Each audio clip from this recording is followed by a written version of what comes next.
Good morning, Little Masters, and welcome back to today's Tolkien Times. I'm the Man of the West, also from the Prancing Pony podcast. Let's keep week 59 going with today's Tolkien Tuesday. Now, after spending 16 weeks in Humphrey Carpenter's book, The Inklings, we've gone back to the revised and expanded edition of the Letters volume. Last week we looked at letter 207, where Tolkien wrote to Stanley Unwin with some, shall we say, gentle criticisms of Morton Zimmerman, the writer of a proposed adaptation. This week, we're going to get to start our look at the famous letter 210. Now, in letter 207 to Rayner Unwin, Tolkien promised to go through the storyline of the proposed film adaptation of The Lord of the Rings, written by Morton Grady Zimmerman. At the time, Tolkien expressed grave anxiety about the dialogue that would be used in the film based on what he read in this storyline. So now, it's time for more details. Please, Professor, don't mince words. Let's get your real opinion. Now, to be clear, he's not writing to Zimmerman here, but rather to Zimmerman's literary agent, Forrest J. Ackerman. Now, Ackerman was known as the godfather of geek. He'd represented sci-fi authors including Isaac Asimov and Ray Bradbury. So when he came to Tolkien and Alan Unwin in 1957 with a film proposal, they at least listened. But here's what Tolkien wrote to Ackerman about this storyline. I have at last finished my commentary on the storyline. Its length and detail will, I hope, give evidence of my interest in the matter. Some at least of the things that I have said or suggested may be acceptable, even useful, or at least interesting. The commentary goes along page by page according to the copy of Mr. Zimmerman's work, which was left with me and which I now return. I earnestly hope that someone will take the trouble to read it. Now, Tolkien goes on to acknowledge that if Zimmerman in particular were to read it, he might well be irritated or aggrieved by the tone of Tolkien's criticisms. The professor's response to that possible outcome? If so, I am sorry, though not surprised. But I would ask them to make an effort of imagination sufficient to understand the irritation, and on occasion the resentment, of an author who finds increasingly as he proceeds his work treated as it would seem carelessly in general, in places recklessly, and with no evident signs of any appreciation of what it is all about. And that's a significant point. This work is near and dear to Tolkien's heart, and for him to see, as he calls it, careless and even reckless treatment of that work must have been deeply irritating. But it's the next paragraph that I want to spend a bit of time on. Tolkien writes, and you've probably heard this, the canons of narrative art in any medium cannot be wholly different. And the failure of poor films is often precisely in exaggeration and in the intrusion of unwarranted matter, owing to not perceiving where the core of the original lies.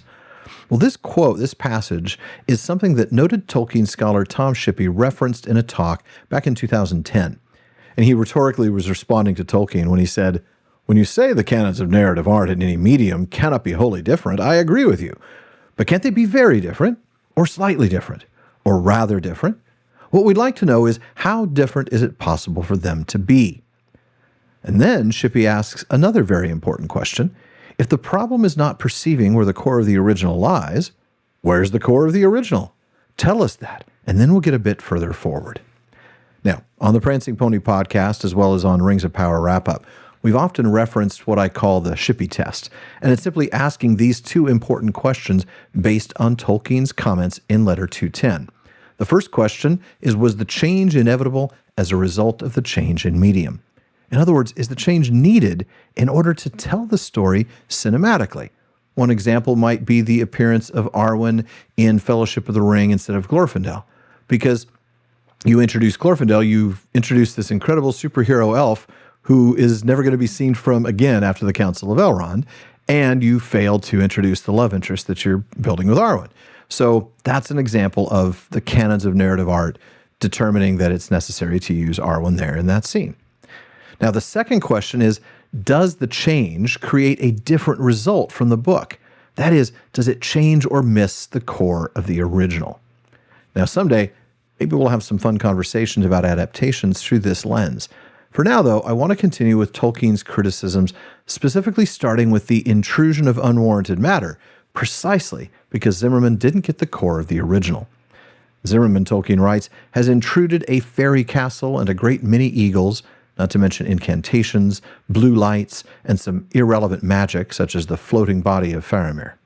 He has cut the parts of the story upon which its characteristic and peculiar tone principally depends, showing a preference for fights. and he has made no serious attempt to represent the heart of the tale adequately, the journey of the ring-bearers. The last and most important part of this has, and it is not too strong a word, simply been murdered.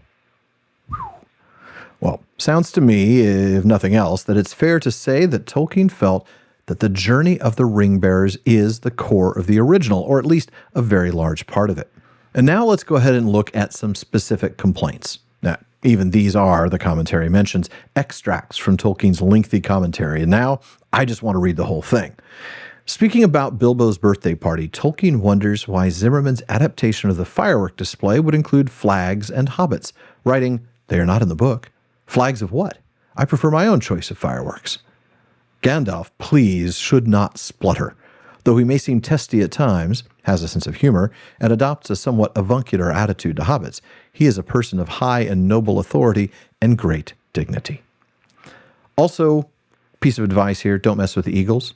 Tolkien explains, the eagles are a dangerous machine. I have used them sparingly, and that is the absolute limit of their credibility or usefulness. Apparently, Zimmerman had an eagle appear at the party because Tolkien has to explain that the alighting of a great eagle of the Misty Mountains in the Shire is absurd.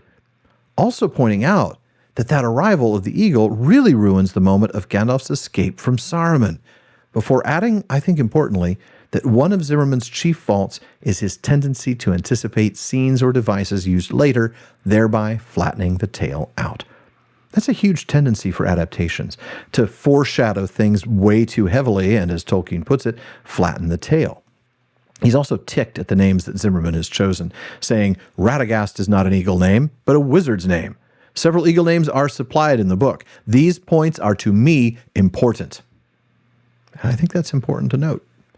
Now, there's a lot of talk about timelines and adaptations in general, and Tolkien has thoughts on that too. He expresses concern that the time scheme has been deliberately contracted. Now, he acknowledges that the passing of time does have to be a bit more vague in a film than in a book, right, the canons of narrative art. He says that he still cannot see why definite time statements, contrary to the book and to probability, should be made. And I know that's one of my gripes too. I mean, sure, keep it vague, but don't make it contrary to the book. Anyway, this is about Tolkien's concerns, not mine, so let's move on. On this point about the passage of time, Tolkien writes that seasons are carefully regarded in the original, and he suggests that they could be, or maybe even should be, the primary way that the film shows the passage of time. He goes so far as to point out that the fact that the story began in fall, then moved through winter to a brilliant spring, is itself basic to the purport and tone of the tale. Did Zimmerman pick up on this?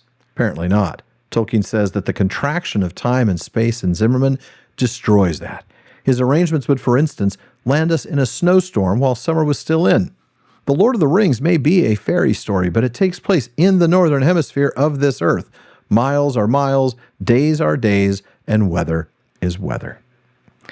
Now, to his credit, Zimmerman did at least try to include Tom Bombadil in his adaptation, but as you can imagine, there were, shall we say, concerns. Tolkien says the very first paragraph misrepresents Tom Bombadil. He is not the owner of the woods, and he would never make any such threat. Well, now I just want to know what Tom was threatening to do.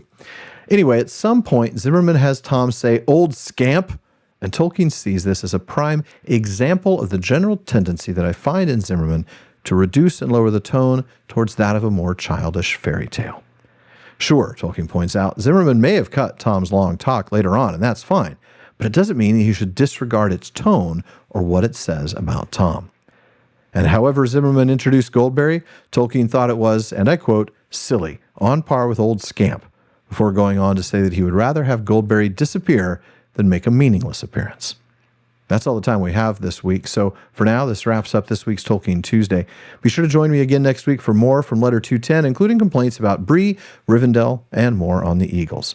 In the meantime, please visit patreon.com/TolkienTimes to learn how you can join the Content Council and be a part of deciding what I talk about.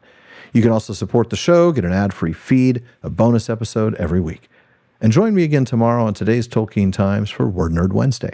If you're watching this on YouTube, please like and subscribe. Please follow or subscribe in your podcast apps and follow @Tolkien Times on social media. Finally, as Faramir says, go with the goodwill of all good men.